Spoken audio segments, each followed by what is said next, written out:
Name is Ankur Sikder. I'm a junior or 11th grader at Coppell High School, and I'll be teaching you a little bit. Today, we'll be going over chaos in math and the world. So first, for a quick little definition on what chaos is, we can see here I have a picture of a few definitions you can find online.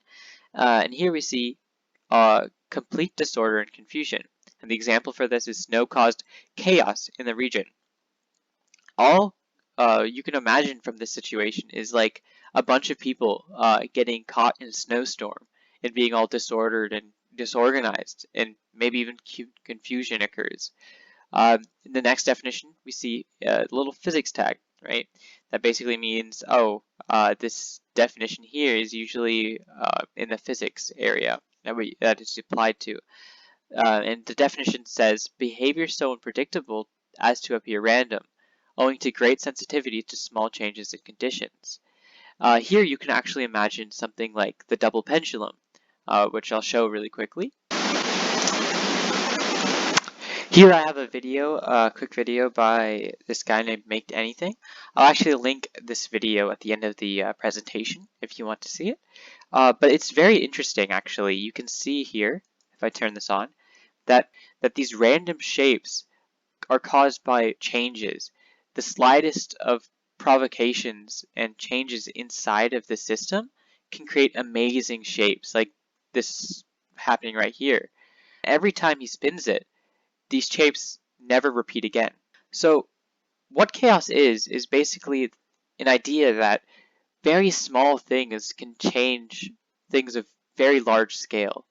If I was to place a marble and hit it with just a little bit more force, it wouldn't go that much further, right? But if I was to say, take a bucket of water and change the way I throw it against a sidewalk, the outcome can change very, very drastically depending on the situation. And that's the idea behind chaos. Now let's think about where we can find chaos.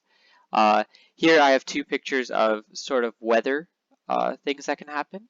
So here we have a cloud formation, and let's think about how clouds sort of form. The way clouds form is entirely based on tiny little particles bounce together, hit each other, and expand these clouds. Water, moisture. If you've ever been in a bath and you see steam rise, it's a similar idea that water and moisture condenses into these clouds. But each of these individual particles, thousands among millions, among billions of these particles, hit together and create these spectacular shapes that you can see here. And it is impossible to calculate all of these different interactions without some sort of supercomputer, right? And here you see another idea of this. You see this lightning bolt, right? But the way a lightning bolt forms is so random that it's hard to really know where and how large it's going to form. You can see all of these tiny little fractals or branches of this main lightning bolt, which are all formed randomly because of different situations. Like there might be a large metal rod sticking up here that might be attracting this bolt from that bolt, or a pocket of air which conducts electricity better in this direction. And all of those factors contribute to a system where it's very hard to predict. You can even see chaos in pictures. For example, here you see and these images are called fractals. It's a form of art where no matter how far you zoom in, there's still a similar amount of chaos. If I was to say zoom in to this little portion right here, you can actually sort of tell that the pattern sort of repeats. You can see here that there's a tiny bit of blue right in the center of each of those yellow circles, and there's red coming in from all directions, right? We can even see examples of fractals in nature.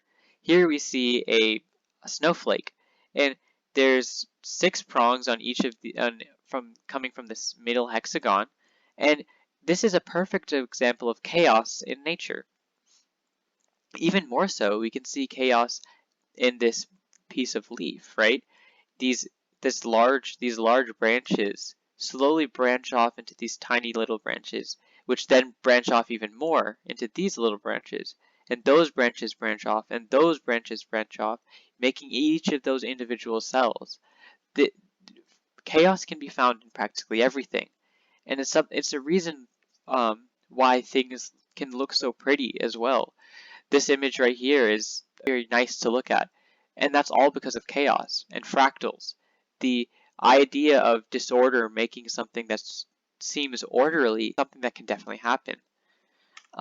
Here's some videos of chaos that you can look for yourself if you want to. Um, this first one goes over a double pendulum, which is one of the examples I told you about earlier. And this one talks about the idea of chaos theory, which is a general and more in-depth explanation of what this is. And yeah, thank you for listening.